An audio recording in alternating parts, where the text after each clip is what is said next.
So we're in John 1. We're going to pick it up in verse 14 today. Fasten your seatbelts. There's a ton of stuff I want to share with you.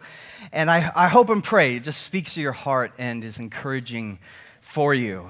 Verse 14, the Word became flesh and made his dwelling among us. Let me hear you all say, the Word became flesh. And we have seen his glory, the glory of the one and only Son, who came from the Father, full of grace and truth. And John testified concerning him. He cried out, saying, "This is the one I spoke about when I said, 'He who comes after me has surpassed me because he was before me.' Out of his fullness we have all received grace in place of grace already given. For the law was given through Moses. Grace and truth came through Jesus Christ. No one has ever seen God, but the one and only Son, who is himself God and is in closest relationship with the Father. He has made him known." So a few weeks back, I kicked off the Gospel of John, and we had a look at John 1, verse 1, where it says, "In the beginning was the Word, and the Word was with God, and the Word was God." And we saw how the word "word" in the Greek language, which is the original language of the New Testament, is the word logos. Let me hear you say logos. Logos was a really profound and developed system of philosophical thinking that really Heraclitus began to develop. Heraclitus, he was a Greek philosopher, and when you read some of his works, it's fascinating what he says about the structure of reality and the nature of the universe. He believed, and this was actually counterintuitive for his day, but he believed that at the core of the universe is energy. So he used the analogy of fire. He said everything's burning up and moving and changing and chaotic. He was the one who said you never step into the same river twice. And yet, Heraclitus taught that even though everything is changing around us and at the heart of ultimate reality is chaos, he said there's something that's holding it together. Now, Heraclitus didn't claim to know what that thing was, but he believed there was some force, some power, some cosmic mind. He used the word logos, not a personal God, but rather kind of a distant and removed God, that this thing that lied behind what we see in the physical world. And he said that thing, this logos, is what's holding everything together. I think Chinese philosophy of the Tao, very similar overlapping ideas. Now, I would argue that many people today in 2018 have a similar perception of the divine, where they see God as less of a person to know and more of a power to tap into, that God is somehow distant and removed. We don't know who he is, but somehow, some way, he's responsible for everything. I think about what Einstein said. In fact, Einstein, he said that people believe in two different kinds of gods. He says the God who is personal, that is the God who you believe in, the God that you pray to, the God who cares about your life, the God who answers your prayers. Einstein said that's one category. But then he said there's others who believe in a different kind of God, and Einstein actually put himself into this category. It's the God of the philosophers. It's the unknowable God. It's the God that's behind the beauty and structure and symmetry of the world. Check out this quote by Einstein. He said, "I believe in Spinoza's God." Spinoza, of course, was that 17th century rationalist who was really spearheading a lot of the Enlightenment thinking. He said, "That's the God I believe in, who reveals himself in the orderly harmony of what exists, not so much in a God who concerns himself with the fates and actions of human beings." So we could put it this way: Einstein, he's more of a deist and less of a theist. A deist is someone who believes that in the beginning there was this being who started the universe, who kind of wound it up like a clock, but then this being stepped away from the universe, doesn't really care about the universe, and therefore we can't know this being. Einstein, he had this deistic perception of God, whereas a theist would say, yeah, there's a creator God, but this creator God actually loves us and knows us and cares about us, and therefore we can know and care about this God as well. Now, many people, I think, have similar perceptions of the divine, just like Einstein. Michio Kaku is one example. He is a physicist.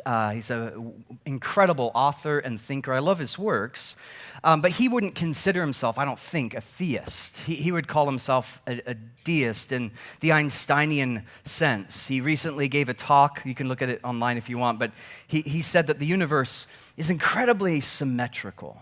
It's beautiful. It's also simple, and you can take all the complex ideas and the mathematics that are behind the universe, and he said you can actually summarize all of it in just a simple equation that's only an inch long.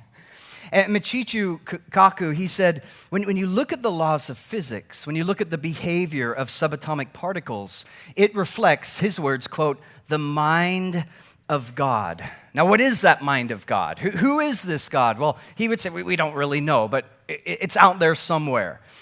I think of Jordan B. Peterson. He wrote this book called 12 Rules for Life. Incredible book, mind-blowing, mind-bending book. He's a psychologist up in Canada. And he, I think, would be considered at least a deist, maybe a theist. I don't know, it's a little hazy.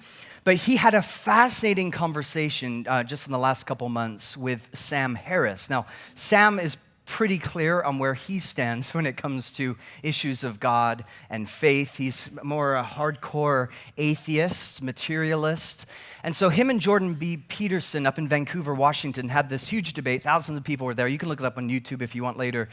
But they're talking about, does God exist, and what is this God like? And Sam Harris, he believes there is no such thing as a God. But Jordan B. Peterson, he believes there's something out there. And at one point in the conversation, Sam Harris, he asked him, he said, well, just tell me then, what is your definition of God?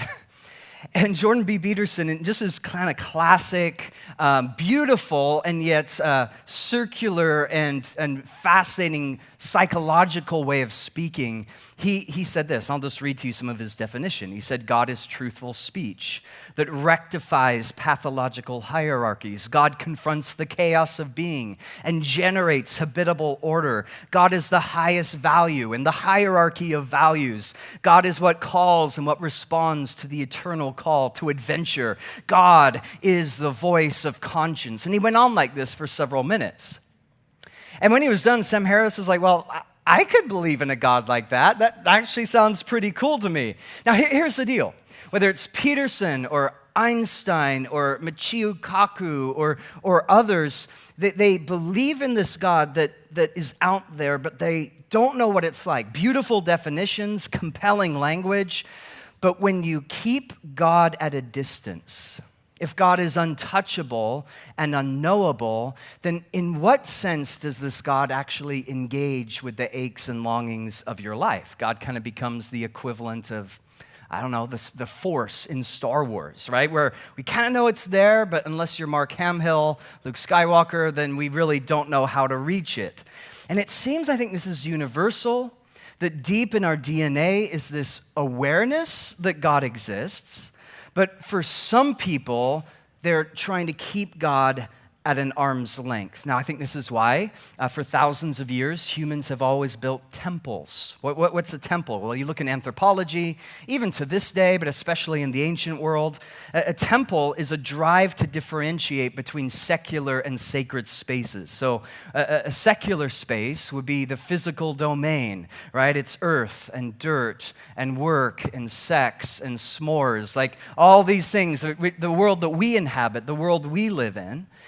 And yet there's been this thinking for thousands of years, okay, if there's a God out there, the God doesn't care as much about those types of things. So what we're going to do is build a separate space where God exists. We'll build a temple. We'll build a structure. And of course, the upside to building a structure and saying that's where God exists is that God then is trapped inside the structure and you don't have to worry that this God is going to tell you what to do in your everyday life. So there's been this drive to, okay, let's differentiate between secular and sacred. In fact, when John wrote the book of John, there was actually a temple that was funded by Herod in the city of Jerusalem. And the temple there, it was divided. because temples many times will divide sacred from secular. And it was divided into 3 different parts. So you have what was called the outer court. And this is where everyone would gather and they'd worship together. It didn't matter who you were, what your background looked like. You were welcome to be in the inner or outer court.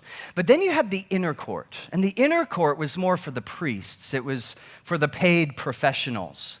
But there was one more part to the temple, and it was called the Holy of what?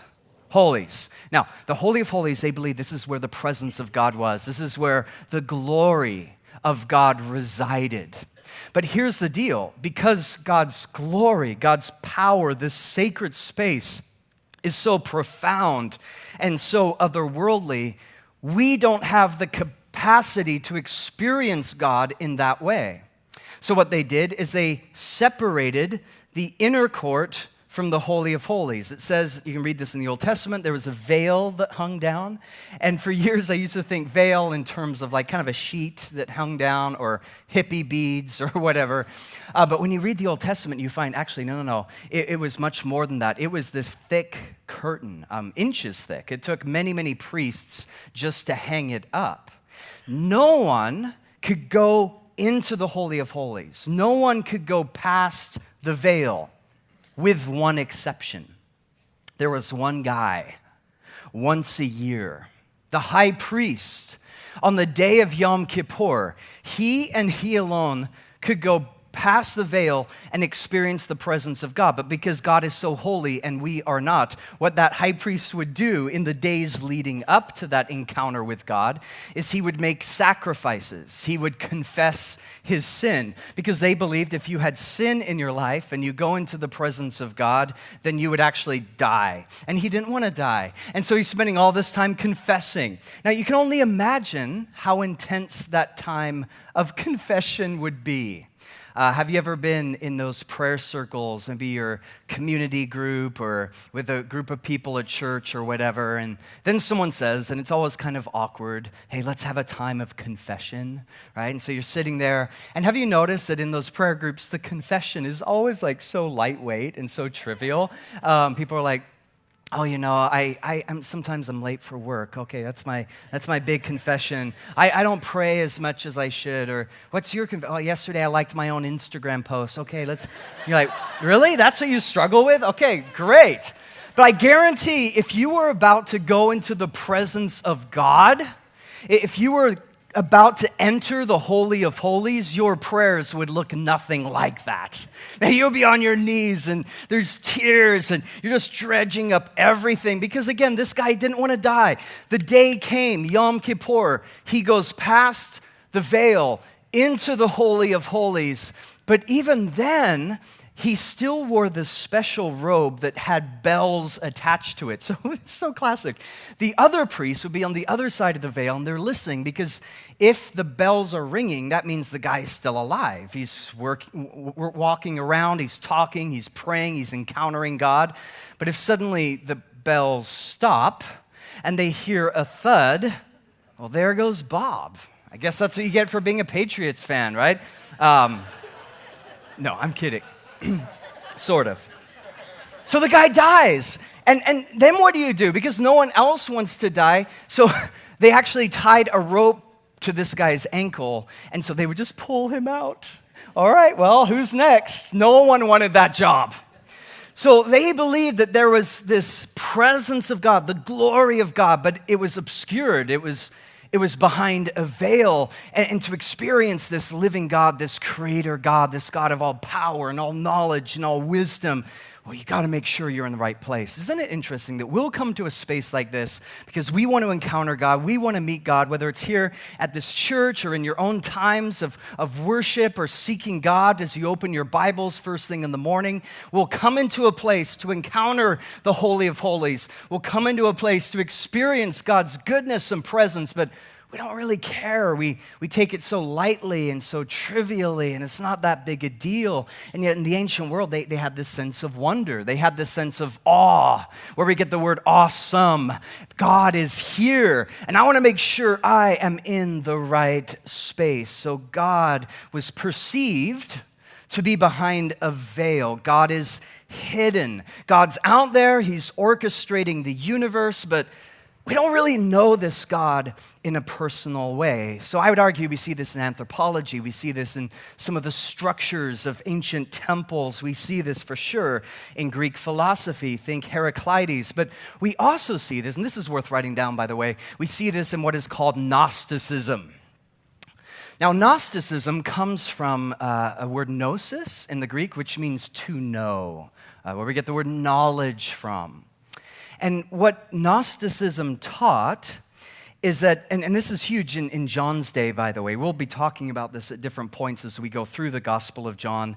But when John was writing these words describing Jesus, it was one of the fastest growing religions / philosophies of the ancient world. What did they teach? Well, Gnostics taught that there's a God out there somewhere. We don't know this God. We can't really connect with this God. But also, the Gnostics said there are lesser gods. Aeons, they called them. These lesser gods, these lesser deities. And they said one of these deities is called the Demiurge. Sounds like Stranger Things. And this Demiurge, the Gnostics taught, was evil. He's an evil god. And out of the evil places of his heart, he decided to create physical reality. So the Gnostics said ultimate reality is spiritual, but the Demiurge decided to create the physical world.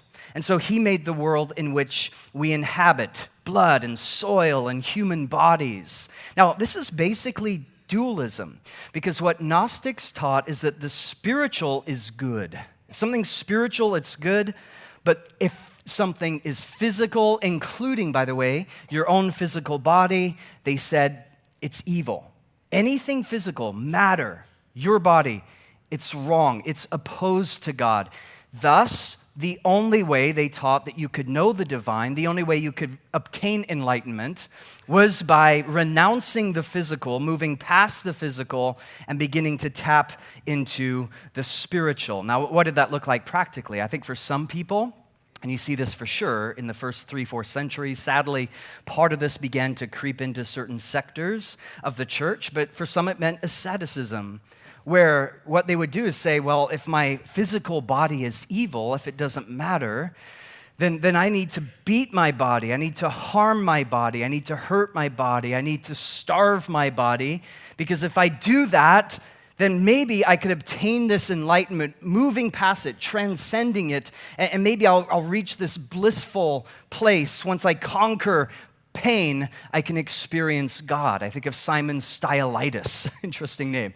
And Simon Stylites, that was his thinking. Okay, the physical world is bad, so I need to leave the physical world. I need to rise above the physical world. So what Simon Stylites did is he built a tower. The tower was 30 feet tall. He climbed up this tower and he said, I'm going to live here denying my body, only eating very basic things, sleeping in a very hard place to sleep, out in the elements, and I'm going to live up here. For 37 years, Simon Stylites lived on a tower because he thought if I just leave the physical world, somehow I can access the divine. Now, for some people, you study history, that is their posture towards spirituality. When I was in India a few years ago, I certainly saw aspects of this, how people long to connect with God, and the only way they feel they can do it is somehow to harm themselves. For others in the ancient world, it wasn't so much asceticism, it was hedonism. So their thinking was, well, if the divine is spiritual and we are physical, and the physical is evil or wrong, then ultimately physicality doesn't matter. Ultimately, our body doesn't matter. So the hedonist taught, eat, drink, and be merry, for tomorrow we die. Hey, get drunk, sleep around, do whatever you want, party like it's AD 89. Like, this is the thinking of the hedonists, because, hey, if it's all about spiritual things and the divine doesn't really care, and it's just made by a demiurge, then we can do what we want with our life. Now, I would actually argue, skip ahead 2018, that we are seeing a resurgence of Gnosticism today. You think about how many people have a similar perception of the divine where, okay, God's out there, he's this distant being. We don't really know what it is or what it does, but it's there in some sense. Or think about how many people we know that like to call themselves spiritual, but not what? Religious, which sounds nice. It's very Zen, it's very Portlandy, right? Hey man, do you go to church? Oh, no. Well, do you believe in God? Oh yeah, I believe there's a God. I'm spiritual, man. I'm just not religious. 41% of Portlanders, 41% consider themselves to be spiritual but not religious. But here's the deal. When you begin to probe at that a little bit and begin to think that through and ask them questions, no one really knows what it means, right? It just sounds so good and green and all that, but how does this change your life? And how do you know this God? And how do you access this God? And how do you know what's right? And how do you know what truth and justice really is? OPB, Oregon Public Broadcast, they recently did an article on this. You got to check out this quote from the article, and you can find it online. But I think it summarizes where we're at as a city. Oregonians are very spiritual. But many do not belong to a faith community, which, by the way, that's true. We are tied with Seattle and San Francisco as one of the least churched cities in our nation. So many do not belong to a faith community. They have a connection to something greater than themselves through the ocean and the mountains.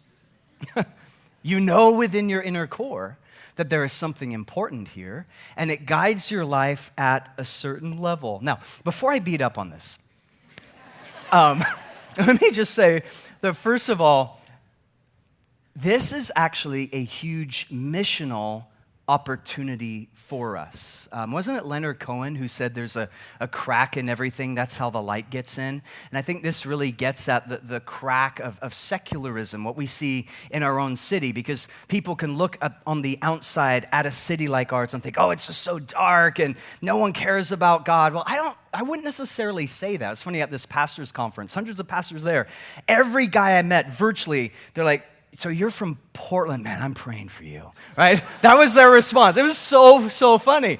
And I'm like, wait a minute. Okay, yeah, sure, I understand the perception and I understand the stereotype. But here's the good news. This is a city that is bursting with longing for the divine. This is a city that recognizes that secularism can only take you so far. This is a city that is filled with people who have, sure, hazy misconceptions about what God is like, but the longing for God, the desire for God hasn't gone anywhere. In fact, I think it's stronger in our city than other places where I've seen, where instead of apathy, there truly is a desire and a yearning. But here's the question that I have, and especially that last line, where he says that you know within your core there's something important there. And it guides your life at a certain level. And the question I would have to that is, okay, it guides your life at a certain, how? Like, what does that actually mean? If you believe in some cosmic deity, the divine, the universe, capital U, universe, whatever you think, how does that being, he, she, it, really guide you? How does this God shape your life? What does your God have to say about decision-making and marriage and singleness and truth and justice and love? When you actually begin to deconstruct this, what you find is that it's basically relativism dressed in spiritual clothes, or Gnosticism 2.0. And the driving ethos then, and it's no surprise, of our city is, hey, just do what you want, man. Like, we're tolerant, we're progressive, we're open-minded, which means do whatever you want, and if you really want to slap God on as a justification, go for it, right? Now, there's this British journalist. His name is Steve Turner, and brilliant, sharp guy. He wrote this satirical poem describing this kind of relativistic mindset. You can look it up online if you're interested later. He calls it Creed. And this is what Steve Turner says we believe in. He says, this is our culture right now.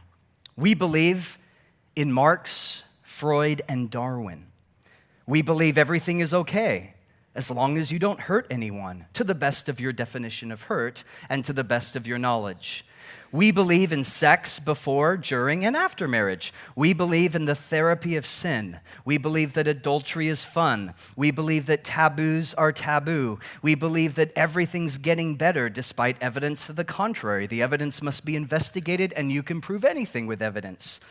We believe that Jesus was a good man, just like Buddha, Muhammad, and ourselves. He was a good moral teacher, though we think his good morals were basically bad. We believe that all religions are basically the same. They all believe in love and goodness. They only differ on matters of creation, sin, heaven, hell, God, and salvation. Now, it goes on. You got to check it out. It's so brilliant. But it reminds me, and I think Voltaire kind of summarized this well. Voltaire, the Enlightenment thinker, he said, "In the beginning, God created man in his own image, and man has been trying to repay the favor ever since." That is so true of our cultural moment. This is true of our city. This is true of our neighbors, our coworkers. This is where we're at. But here's the tension. When you try and make a God in your image, when you try and make a God into whoever or whatever you want it to be, 99% of the time, because you're making it in your image, 99% of the time, that God is going to look a whole lot like you. And that can actually be really convenient. Oh, my God thinks like me. My God votes like me. My God has the same interests as me. My God has the same morality as me. My God will never judge me. My God will never tell me what's right or wrong. My God will never challenge me. My God will never push me into change. Tim Keller, he said, if your God never disagrees with you, then you might just be worshiping an idealized version. Let's get on the screen. You might just be worshiping an idealized version of yourself. That's money right there. If all you're doing is worshiping an idealized version of yourself, first of all, it's incredibly lonely. And it's ineffective because it's just you. You're staring at yourself in the mirror. But even more, a self-made God can't do anything when you're in the trenches of life, when you're facing bankruptcy or disease or divorce. You see, deep down, this quasi-awareness and belief that there's something out there, we long for something more. What we need, what the human story is pushing for and searching for, is not a deistic God, but a personal God. A God who's with us, a God who's among us, a God who loves us, a God who cares for us. We thirst for that. We ache for that. Sure, Logos, Tao, the Force, the God of Einstein, being spiritual but not religious. Okay, some start there, but it's not enough. We need more than that. And this is where John chapter 1 is absolutely explosive and revolutionary, because he begins in John 1 verse 1, in the beginning was the Logos.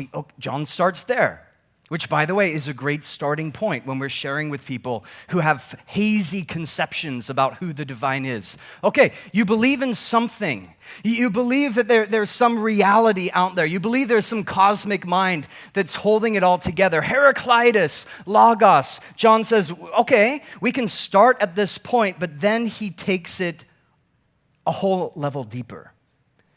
Which brings us to verse 14, and he says, that Logos, that thing that you believe in, this is what you need to know. The Word became flesh, and he dwelt among us. This is the game changer. John says the God that you intuitively know is there, the God that anthropologists study when they look at the human story and our attempts to reach the divine, the God that your neighbor is trying to understand, that God exists, but he's not just far off. He's not just some distant being, but he's here. This God came to us. He walked among us. He walked our streets. The Word became flesh. Now, the word flesh in the Greek language is the word sarx. Let me hear you say sarx. It means flesh, skin, body, blood. The Word became flesh, and he dwelt among us. The word dwelt is the word skinu. Let me hear you say skinu. And skinu means tabernacled. Now, the word tabernacled should hopefully ring a bell because this is what you find in the Old Testament. In the Old Testament, the Jewish people are set free from slavery in Egypt. They're on their way to the Promised Land. And yet, because of their disobedience, for 40 years, they're wandering around in the desert. They're searching for God. They're waiting for God to make a way for them. And they wanted a place to worship. And so they created a portable temple called a tabernacle. Now, the tabernacle, externally, if you looked at it, it was very, very simple, minimal. It was covered with badger skins. It was basically a glorified tent. But on the inside of the tabernacle, it was incredibly lavish and beautiful. It was gold and precious stones, and it was there inside the tabernacle, they said, the glory of God resided. It's inside the tabernacle that one person once a year can go and meet this God who split open the Red Sea, to meet this God who gave us his commands from Mount Sinai. God resides in this tabernacle. So for hundreds of years, they had this perception of God, that God lives here. But John says, actually, when Jesus came to earth, he was the tabernacle. Simple, human, but inside containing the glory of God. And when you look at Jesus, you see what the glory of God is like. When Jesus shows up and walks our streets, every perception of God that we had was absolutely transformed, revolutionized. The Word became flesh. The Logos became living. And then he says this, oh my gosh, I love this line. We have seen his glory. Now, the word glory is the word doxa in the Greek language, the language of the New Testament, and it's the word kavod. It looks like kabod, but it's kavod in the Old Testament. Glory, we have seen his glory. It means the weight of God, the essence of God, the substance of God, the fullness of God, the presence of God. Kavod is related to another word, kavet, which is a word they would use to describe someone who's loaded down with jewelry. You're like, man, that cat's got some kavet. Look at that. They're obviously well off, right? They've got the presence, man. They've got the glory. They've got the weight. And they believed that the glory of God was something that only one person could experience. But when Jesus shows up, it's the glory of God in the flesh. One of the very first times that you see the word glory, this is worth writing down too, is in Exodus chapter 33. So you have Moses, who's leading the children of Israel. He goes up Mount Sinai. He gets the 10 Commandments, and he comes back down to give to the children of Israel. You guys know the story. What are the children of Israel doing when Moses comes down the mountain? Yeah, they're worshiping a golden cow, which would be so demoralizing. So he's away just for a little over a month. He comes back, and it says they're all naked. They're like singing and making sacrifices to a cow.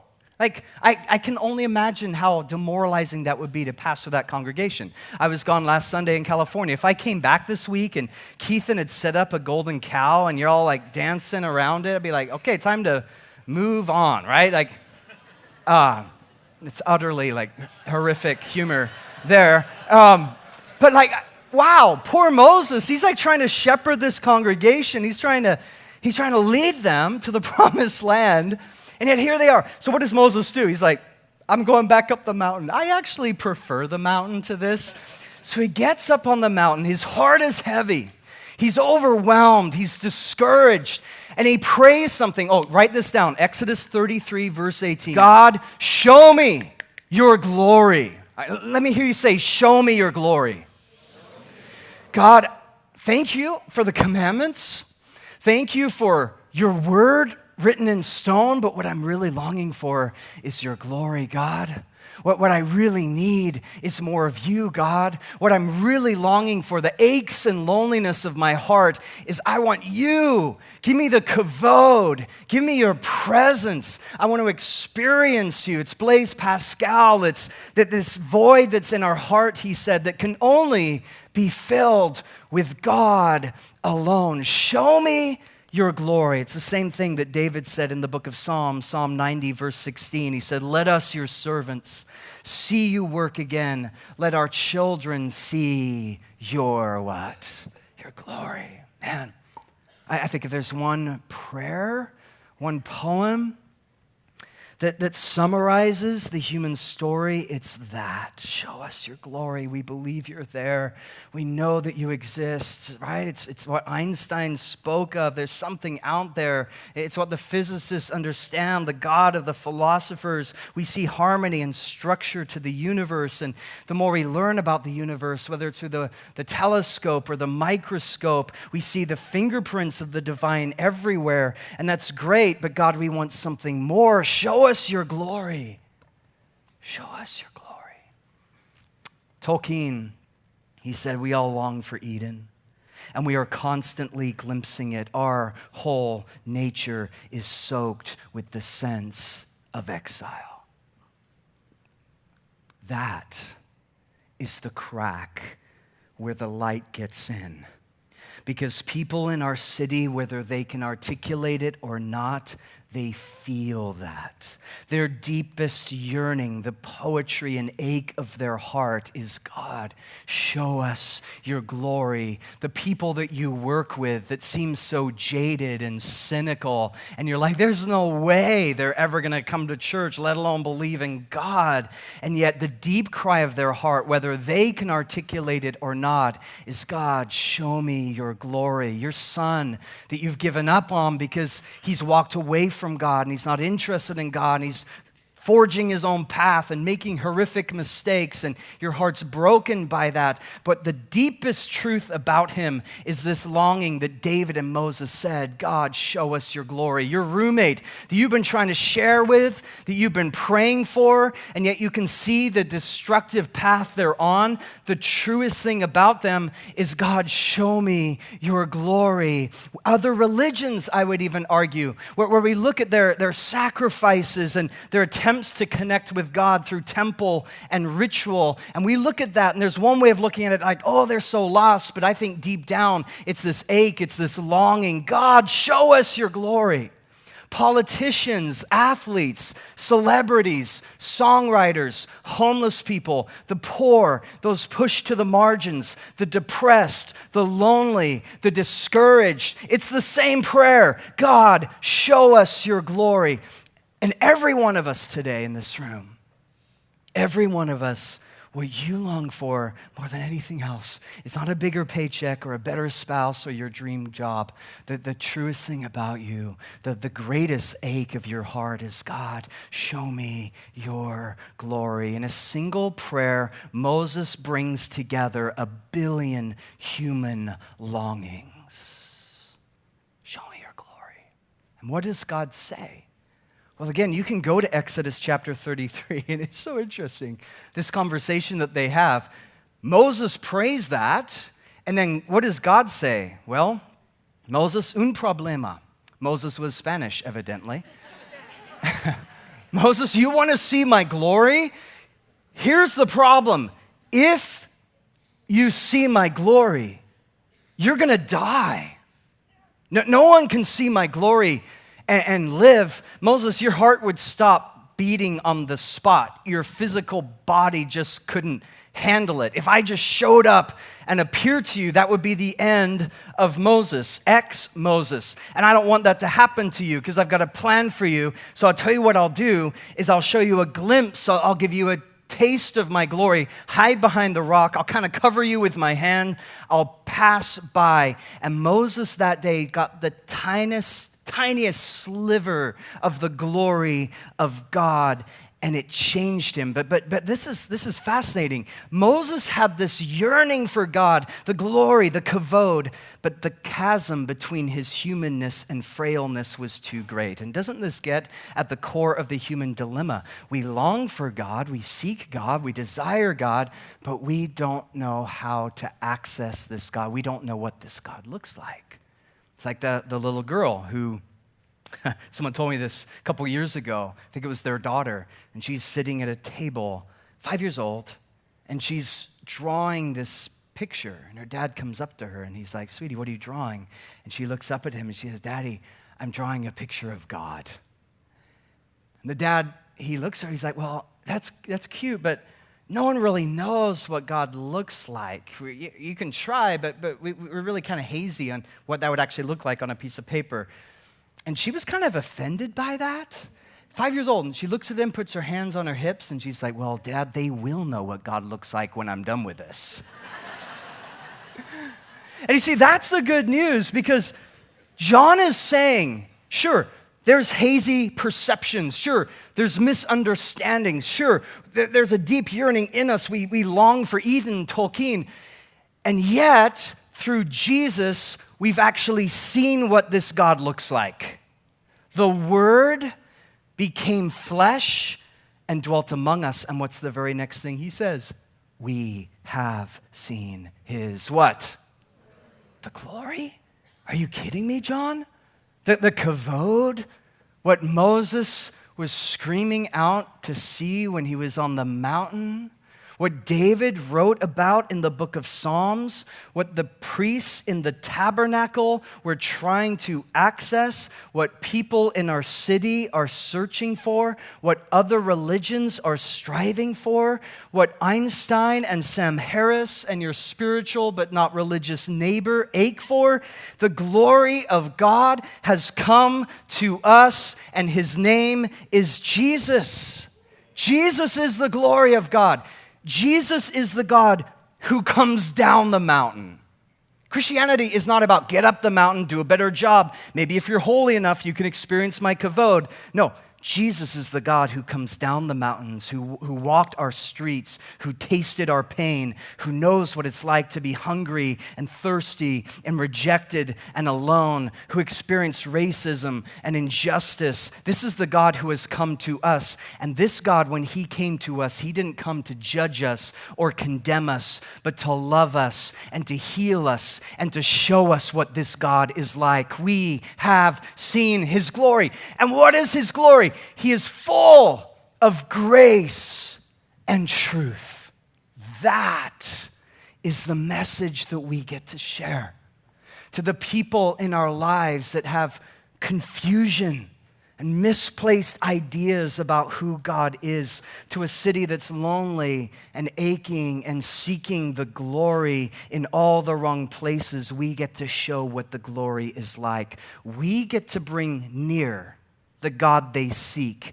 And we get to join this God, what theologians call the incarnation. We get to join in this God who comes down to us to bring us to him. We get to join this God on earth as it is in heaven to bring justice and healing and beauty and the gospel to the broken places of our world.